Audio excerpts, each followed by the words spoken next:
क्या हाल है बच्चों? सब मजे में हो? खूब पढ़ाई हो रही है? नहीं, केवल त्योहार मना रहे हो? अरे परीक्षा देना है, परीक्षा। अरे वो का परीक्षा देना है, नाम ही है पर इच्छा। अरे दूसरे की इच्छा पर खरा उतरना है रे बच्चा लोग। पढ़ाई भी कर। तो इसी संदर्भ में बेटा आज हम आपके पास आए हैं। सोचा कि जब आप थोड़े एंजॉय कर रहे हो तो थोड़ा मैं पढ़ा देता हूँ। इसीलिए तो आप हमें प्यार नहीं करते हो। आपका मूड कुछ और रहता है और मैं तो कुछ और ही करने लगता हूँ। तो लेकिन कोई बात नहीं है, आपको जो करना है आप करो, मेरे को जो करना है मैं करूँगा। बच्चे, मामला ऐसा है कि परीक्षा के संदर्भ से आपको पता ही होगा कि जो आपके आदरणीय सरकार जी हैं, अपने जो झारखंड के सरकार हैं, मतलब आपके जो इंटर काउंसिल हैं, उन्होंने आपको 5 सेट दिया है। आपको परीक्षा में पास कराने को उन्होंने जीमा ले लिया है और उसको जीमा के तहत आपको 5 सेट दिया है। ऐसे तो मैं आपको बहुत सारे ऑब्जेक्टिव दे चुका हूं, लेकिन इनका वाला भी कर लिया जाए, कैसा रहेगा? ठीक रहेगा ना? तो इनका भी अगर कर लोगे तो मेरे को लगा कि क्यों ना मैं ही करा देता हूं। अब भाई तुम मेहनत करोगे तो तुमको फीस देने में दिक्कत रहेगा, तो चलो मैं ही करा देता हूं। इसी संदर्भ में मैं तुम्हें अभी का क्लास देने के लिए आया हूं। तो चलो अब हम लोग शेप निकालते हैं।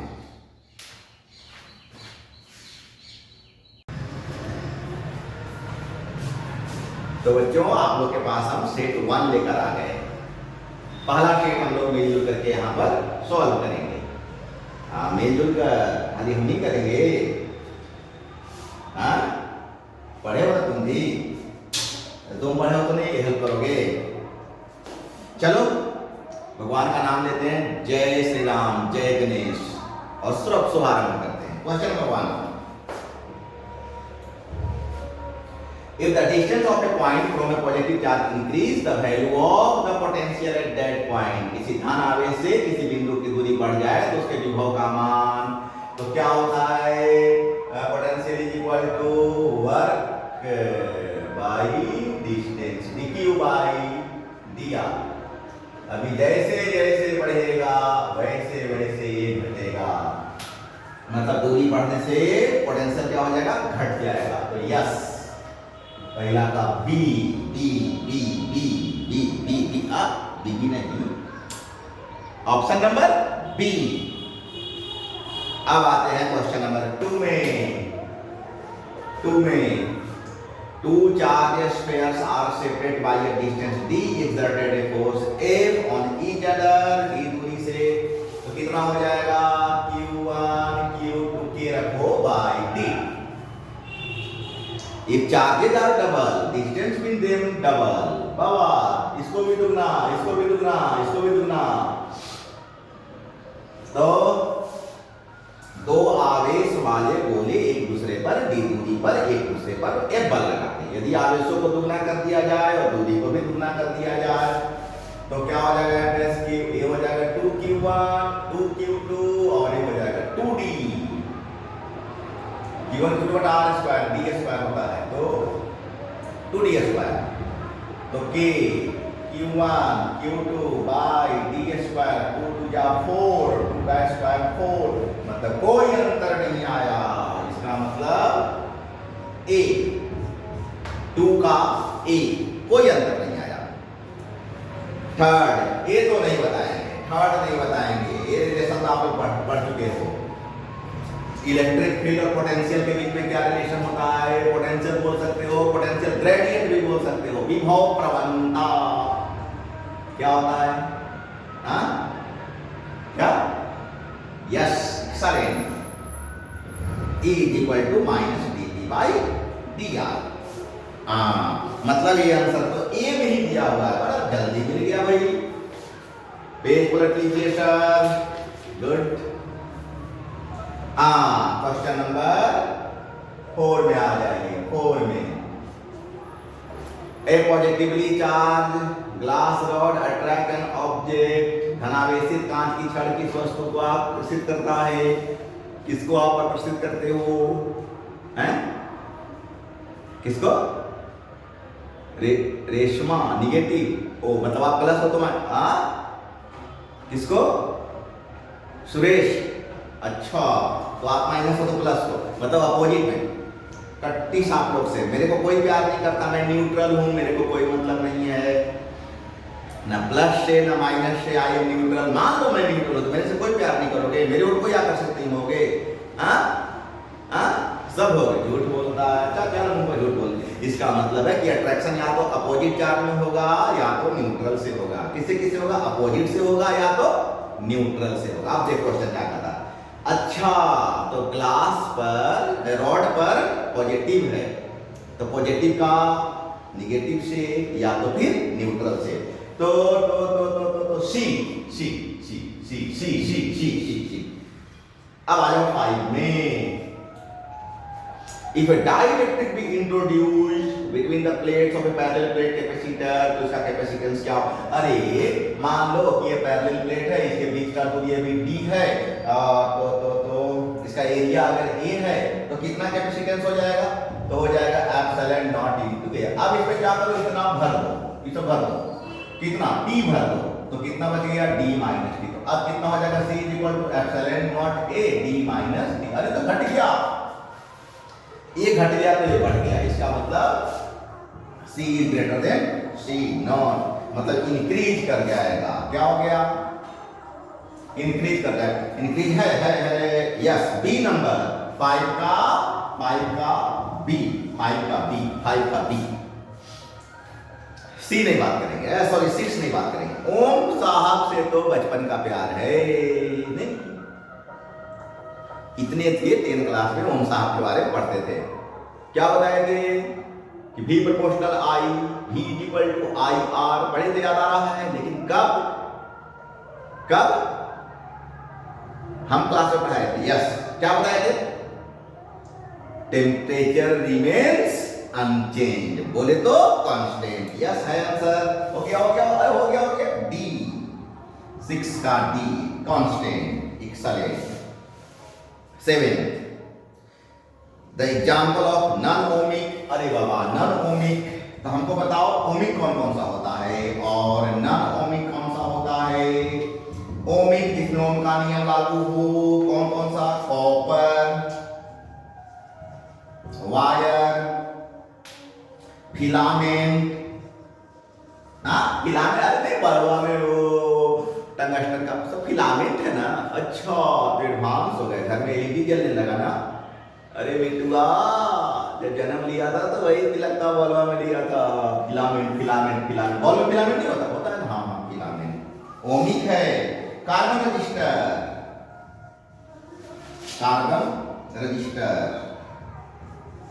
ये सब ओमिक हो गया। और नाम में डायोड, आंसर तो यही दिया हुआ है भैया, मिल गया आंसर। सेमीकंडक्टर, इंडक्टर, ये तो सब नॉन ओमिक है बॉस। तो डायोड आंसर दिया हुआ है। कौन ऑप्शन है? डी नंबर में। डी से डायोड, डी से डायोड, डायोड नॉन ओमिक है, तो 7 का डी। क्लियर? 8 तो अभी गर्मा गर्म पड़े हैं। बताइए किरचॉफ का पहला नियम। आवेश संरक्षण, और दूसरा नियम ऊर्जा संरक्षण। Consequence of charge, conservation of electric charge और इलेक्ट्रिक एनर्जी। एक्सीलेंट, मतलब आंसर हो गया बी। नहीं, total current remains constant, total current remains not constant, 0। Incoming current is equal to outgoing current, और चार्ज क्या होता था? कंजर्व होता था। बी में I dot R is equal to E, current और रेजिस्टेंस का जो प्रोडक्ट होता है इलेक्ट्रोमोटिव फोर्स के बराबर होता है।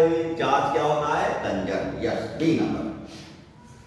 9 नंबर तो नहीं बताएंगे, और जो नहीं बताएगा उसका पिटाई हो जाएगा।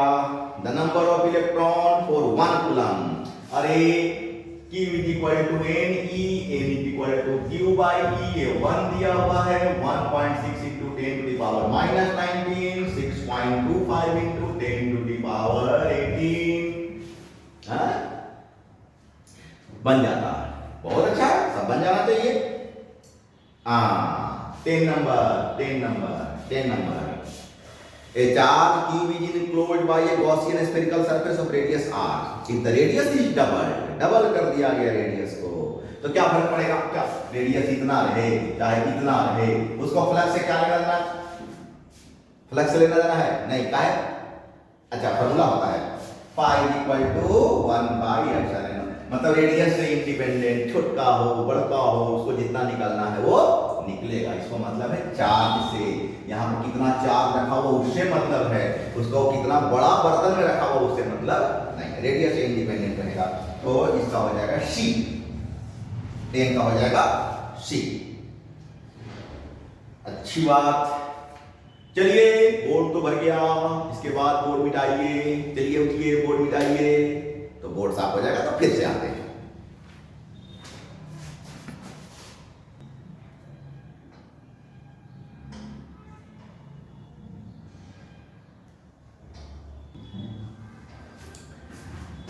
फिर से आ गए, फिर से आ गया और तंग करेगा। क्वेश्चन नंबर 11 बता देगा। क्या 11 number? The specific resistance of a rod of copper as compared to that of thin wire of copper. मतलब तांबा का एगो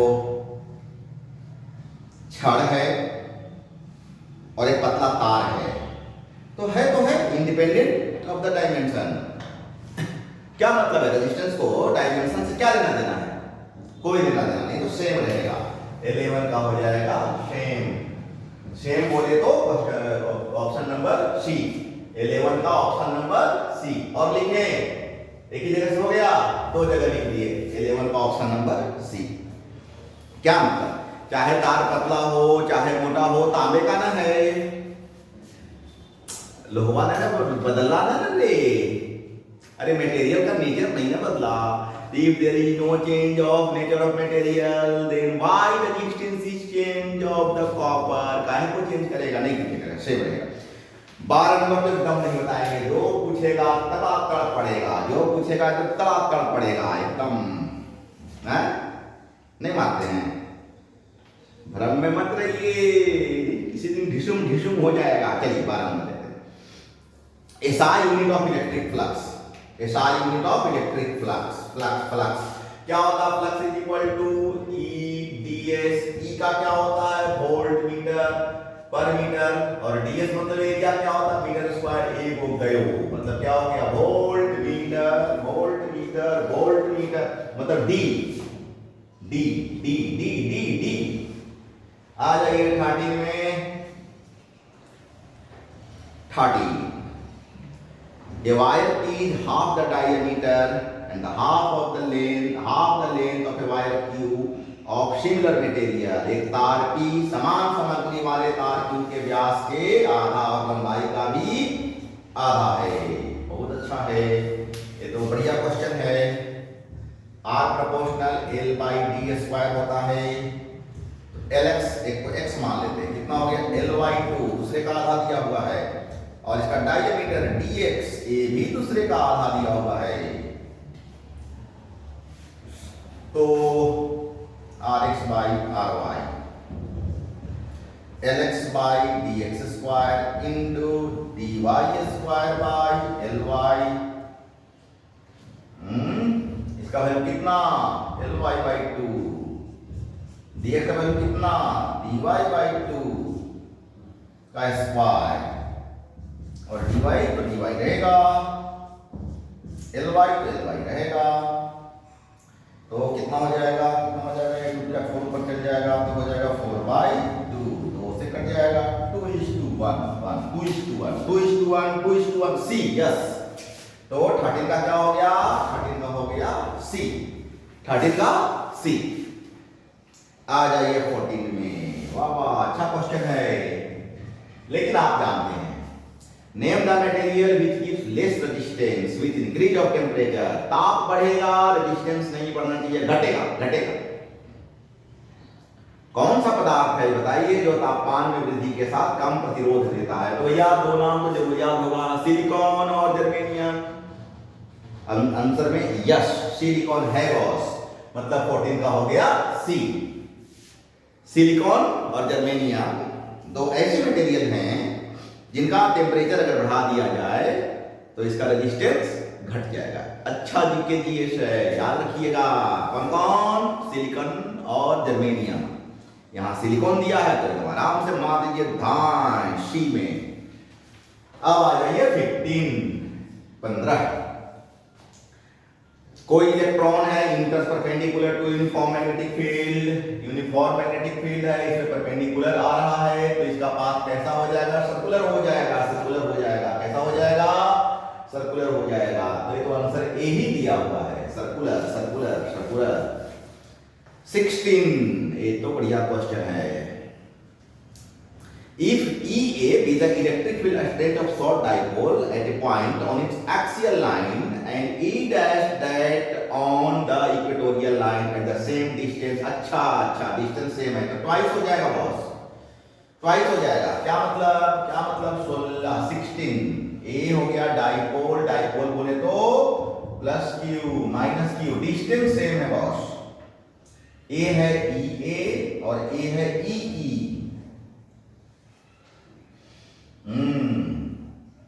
तो क्या हो जाएगा? ई कितना हो जाएगा? के P by distance S Q. ये कितना हो जाएगा?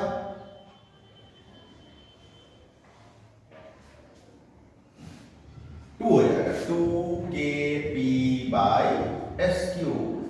बाई करेंगे तो 1/2, 1:2, मतलब गुना कर देंगे तो E इक्वल टू 2E है। ऑप्शन है, देखिए तो यस बी नंबर है। तो 16 का क्या हो जाएगा? B B B B B मतलब ऑप्शन बी। गलत चीज नहीं सोचने का, नहीं सोचने का अभी टाइम नहीं आया है। टाइम आएगा तो बहुत कष्ट होएगा, बहुत कष्ट होएगा।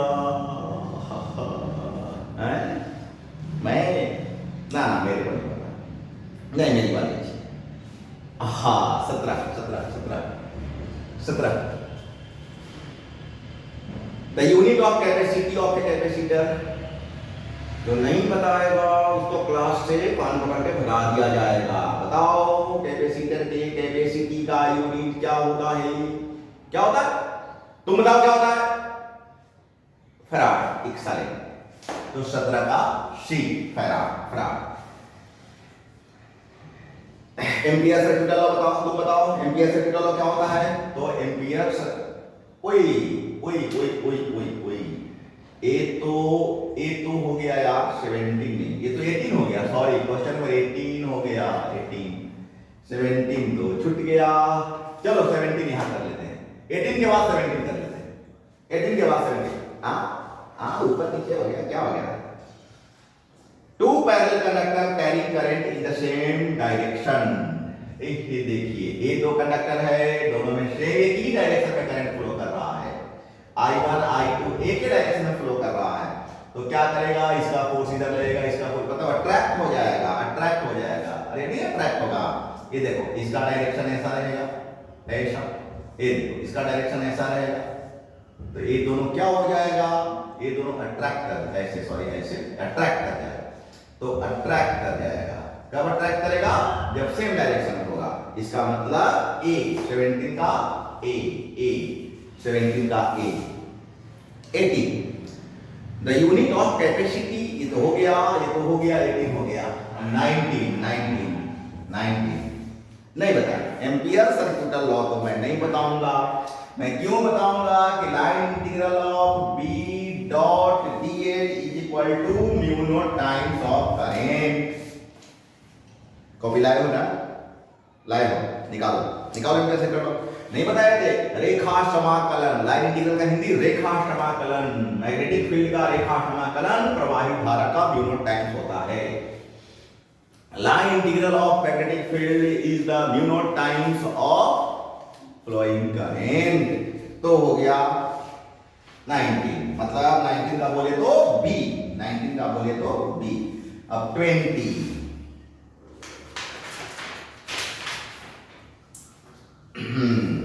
A charge q is moving in a uniform magnetic field such that velocity perpendicular to B पर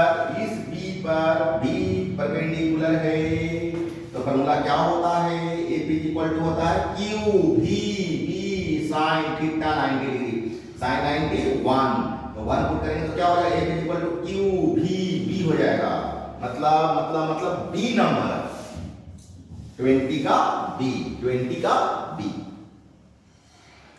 21 को एकदम नहीं बताएंगे, जो पूछेगा उसको ढीप होएगा, क्योंकि 21 तो सीधे फॉर्मूला है, एक्सप्रेशन है।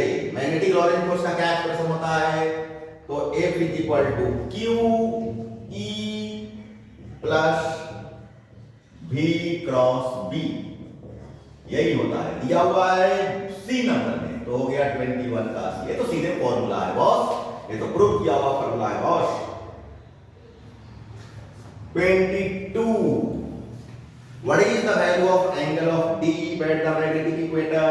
इक्वेटर पे कितना होता है, अरे इक्वेटर बकुआए धरती माता, ऐसे दो भाग में काटता, ये हो गया इक्वेटर, ये हो गया पोल, यहाँ 0 डिग्री, यहाँ 90 डिग्री, तो इक्वेटर पर कितना 0 डिग्री। बहुत अच्छा बच्चा है, मतलब 22 का A, 22 का A।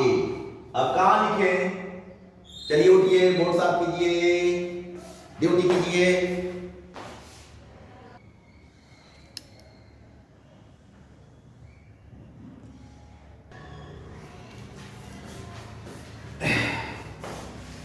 जय श्री राम। फिर से हम आ गए 23 नंबर क्वेश्चन के साथ। What is the angle of D at a place where the horizontal component of Earth's magnetic field is equal to the vertical component? ये तो जीके है। अर्थ का जो दो कंपोनेंट है, हॉरिजॉन्टल और वर्टिकल, कहां पर इक्वल होता है, मिड में हो जाएगा, नहीं, हॉरिजॉन्टल और वर्टिकल के बीच का एंगल 90 डिग्री, इक्वेटर और पोल के बीच का एंगल 90 डिग्री, तो बीच से लाइन खींच देंगे, मतलब यस 45 डिग्री, 45 डिग्री पर क्षैतिज घटक और ऊर्ध्वाधर घटक दोनों बराबर होता है। इसका मतलब हो गया 23 का C 45 डिग्री, 24 का magnetic line of force inside bar magnet, अच्छा इनसाइड, अच्छा इसको तुम बार मैग्नेट ले लो, ये नॉर्थ पोल, ये साउथ पोल, बोलो आउटसाइड में किधर से किधर बोला था, नॉर्थ से साउथ बोला था ना, नॉर्थ से साउथ, आउटसाइड में नॉर्थ से साउथ, फिर ऐसे जाएगा, फिर ऐसे आएगा, ऐसे जाएगा, ऐसे आएगा, तो नॉर्थ से साउथ, तो यहाँ हो गया साउथ टू नॉर्थ, बोले तो क्या करना रे, इनसाइड साउथ से नॉर्थ, आउटसाइड नॉर्थ से साउथ, इसमें इनसाइड पूछ रहा है, तो डी नंबर 24 का डी 24 का D. 25 magnetic element of earth, देखने में तो लगता है कि आयरन, निकल और कोबाल्ट, लेकिन ये मैग्नेटिक एलिमेंट ऑफ अर्थ नहीं है, ये मैग्नेट का एलिमेंट है। मैग्नेट जो बनता है ना, परमानेंट मैग्नेट जो बनाते हो ना, हम लोग नहीं बनाते हैं, बनाता है जो बनाता है आयरन, निकल और कोबाल्ट मिलकर बनाता है। नहीं, एलई को पढ़ाए थे, इसमें एल्यूमिनियम भी मिलाता था, आयरन, निकल, कोबाल्ट। लेकिन मैग्नेटिक एलिमेंट जो होता है 25, वो तो याद आ रहा है, इंक्लिनेशन, मैग्नेटिक डिक्लिनेशन और हॉरिजॉन्टल कंपोनेंट। ऑप्शन में नहीं दिया हुआ है, तो D option, none of the. हाँ, एक आदमी मिलेगा नन ऑफ दी, सबका इज्जत होना चाहिए। आ जाओ 26 A 50 millihenry coil carries a current of 4 ampere, 50 millihenry कुंडली में 4 एम्पियर की धारा प्रवाहित हो रही है, तो कितना ऊर्जा, तो E इक्वल टू क्या पढ़े हो, हाफ LI², हाफ L कितना 50 into 10 to the power -3 और I² मतलब 4² मतलब 0.4 जूल, 0.4, यस A 26 का A। आ जाइए 27 नंबर में। हाँ, ये तो मस्त क्वेश्चन है, the polarity of induced EMF, किसने बताया था? इंड्यूस्ड ईएमएफ का पोलैरिटी के बारे में किसने बताया था? बुक्का फैराडे ने तो बताया था कि equal to D phi by D T. Polarity के बारे में तो लेंज साहब बताए थे, लेंज ने बताया था इंड्यूस्ड इलेक्ट्रोमोटिव फोर्स उसका अपोज करता है जिसके कारण वो उत्पन्न हुआ है, जिसके कारण वो पैदा हुआ है ना, उसी का अपोज करता है। इसी अपोज को माइनस मतलब पोलैरिटी को लेंज लॉ मतलब ये 27 का हो गया सी। 28 में आओ। A proton, neutron, alpha particle. Proton का मतलब हो गया कि मास डबल, अल्फा का मतलब हो गया कि प्रोटॉन से 4 गुना।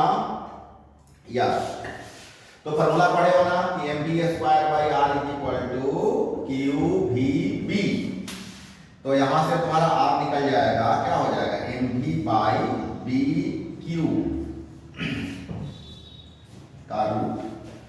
तो rp कितना निकलेगा? एक के साथ रेशियो कर लो, rp by rd is to r अल्फा। ए कितना हो जाएगा? ए हो जाएगा mp बाई qp, b तो सब में है खराब, और is to a neutron. Neutron का जो मास हो जाएगा ट्वाइस हो जाएगा, तो 2 ऐसा लिखो ना, फॉर्मूला पर लिख दो कि mass of neutron by charge of neutron is to mass of alpha by charge of alpha. तो मास इसका 1 हो जाएगा, मतलब ये हो गया √1 बाई 1 इज टू, इसका दुगना हो जाएगा 2 बाई 1, इसका चार्ज सेम रहता है इज टू, इसका मास हो गया 4 गुना, 4 हो जाएगा ट्वाइस। अल्फा है ना, तो अल्फा का चार्ज क्या? 2 प्रोटॉन होता है ना अल्फा पार्टिकल पर, 2 पर चार्ज ट्वाइस हो गया। तो ए तो 1 हो गया, ए तो √2 हो गया, ए तो 2 इज टू 2 बाई 2 मतलब 1, इसका 1 is to √2 is to 1। Yes, B. तो 28 का आंसर आ गया बी। अब आ जाइए 29 में। A current of 10 ampere is passing through a long wire which has semicircular loop of the radius 20 cm as shown in figure। चलिए, बहुत अच्छा है, चित्र दे दिया है। 10 एम्पियर की धारा एक लंबे तार से गुजर रही है, 20 सेंटीमीटर की त्रिज्या का अर्धवृत्त लूप बना दिया। बहुत अच्छा। क्या होता है magnetic field? Mu naught I by 4r। Mu naught का वैल्यू 4 पाई × 10⁻⁷। करंट कितना रे? 10 और 4r होता है यार, क्या गलती लिखा है? 4r और r कितना दिया हुआ है? 20 सेंटीमीटर मतलब 0.2 मीटर। इसको हटाओ, ऊपर में 10 कर दो, तो 4 से 4 कट गया, 2 5 का 10 कट गया, हो गया 5 पाई, और ये हो गया 10⁻⁻⁶, मतलब 5 माइक्रो बाय टेस्ला। कितना? यस, बी नंबर 29 का हो गया बी नंबर। फिर बोर्ड मिटाना पड़ेगा, बोर्ड मिटाइएगा तो आगे 30 से 35 तक बनाएंगे। चलिए उठिए, बोर्ड मिटाइए। Thank you.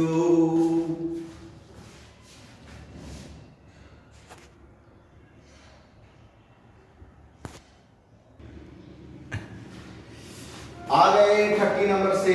30 नंबर में है 2 एम्पियर का करंट है, फ्लो इन सिस्टम, किसी सिस्टम से फ्लो हो रहा है। 30 नंबर आ जाइए। 30 नंबर, यहां से 2 एम्पियर गया, यहां 1 एम्पियर चल जाएगा, यहां 1 एम्पियर चल जाएगा, यहां पर 2 ओम है, मतलब यहां पोटेंशियल हो गया 2 वोल्ट। यहां पर 3 ओम है, मतलब 1 × 3 पोटेंशियल हो गया 3 volt.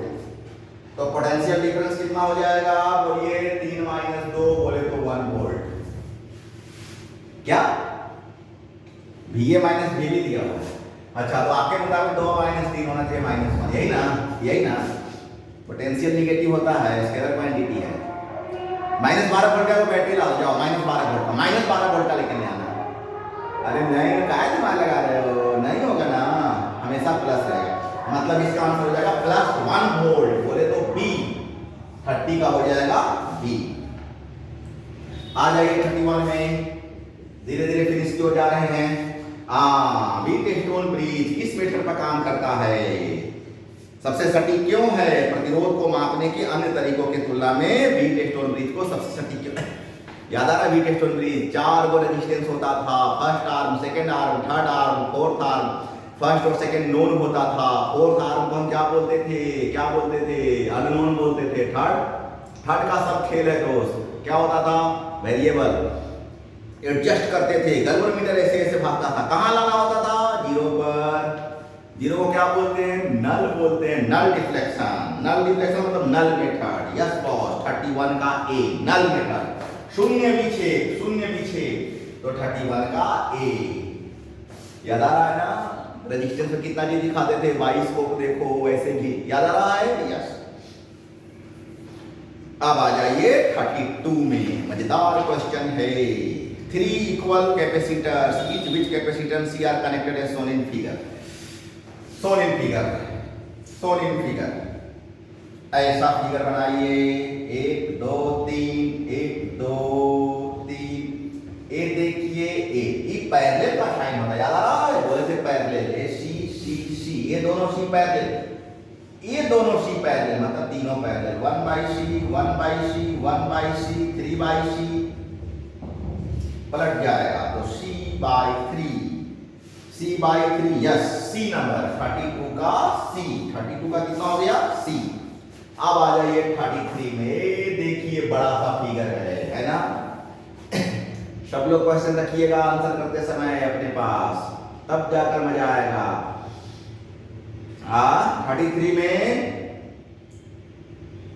In the basis CsCl crystal structure, figure तो नहीं बनाएंगे, चलो एक बना लेते हैं। ये देखो ClCl, यहाँ पर है CS, यहाँ भी है CS, यहाँ भी है CS, यहाँ भी है CS, डायगोनल कर दो, यहाँ है Cl। तो एक फोर्स इधर निकलेगा, दूसरा फोर्स इधर निकलेगा। क्योंकि दोनों एलिमेंट सेम है तो फोर्स बराबर होगा। इधर का फोर्स जितना होगा F1, इधर का फोर्स F2, और F1 जितना होगा उतना ही F2 होगा। डायरेक्शन अपोजिट रहेगा, तो अगर डायरेक्शन अपोजिट रहेगा तो हम ऐड करेंगे तो क्या आ जाएगा? 0। मतलब ये कितना हो गया? 0। तो ये भी कितना हो जाएगा? 0। इसका मतलब पूरे क्रिस्टल पर टोटल कितना आ जाएगा? 0 नहीं। अरे मान ले रे पकड़वा, इधर 10 न्यूटन है तो इधर -10, दोनों को जोड़ो, 10 - 10 बोले तो 0। Yes. 34 lollipop question 34। What is the angle between electric field equipotential surface? ये तो प्रूव किए थे हम, इक्विपोटेंशियल सरफेस पर ऑलवेज इलेक्ट्रिक फील्ड परपेंडिकुलर होता है, प्रूव किया हुआ है। नोट लाए हो? चलो निकालो। हाँ अच्छा, किया हुआ है। क्या बोले थे? इक्विपोटेंशियल सरफेस है, इलेक्ट्रिक फील्ड कितना आ जाएगा? ऑलवेज परपेंडिकुलर प्रोपेगेट होता है। जब निकलेगा लंबवत निकलेगा, इसका मतलब हो गया 90 डिग्री ऑलवेज। ए नंबर और ये हो गए अंत भला तो शक भला। When a magnet is moved with its end pole towards a closed coil, the nearer अरे वाह, बहुत अच्छे। एक मैग्नेट, मान लीजिए कॉइल है, करंट फ्लो कर रहा है, तुम इसके नजदीक एक मैग्नेट को लाया, मैग्नेट नॉर्थ पोल, तो सट जाएगा क्या? हाँ? और दूर भागेगा, रिपल्सन होगा। काहे होगा रिपल्सन किसमें होता है? सेम नेचर में। इसका मतलब है नॉर्थ के जैसा बिहेव करेगा, तो नॉर्थ के जैसा नॉर्थ। यस, ए नंबर। और इति स्वाहा, इस प्रकार से मैंने आपको पहला सेट पूरा मैंने आपको बता दिया। तो आप भी क्वेश्चन निकालिए ऐसे, और आप लोग भी ऐसे क्वेश्चन के साथ आंसर को बढ़िया से समझ कर देखिए। एक बार 2 बार देखिए, अच्छे सेट हैं। सरकार जी ने आप लोगों को पास कराने के लिए 5 सेट दिए हैं। क्वेश्चन तो टच करेगा बॉस, बहुत अच्छा क्वेश्चन दिया हुआ है। तो चलिए अच्छा से पढ़ाई कीजिए, फिर हम आपको सेकेंड सेट के साथ फिर हम लोग का मुकाबला होगा। तब तक के लिए बाय बाय, लव यू।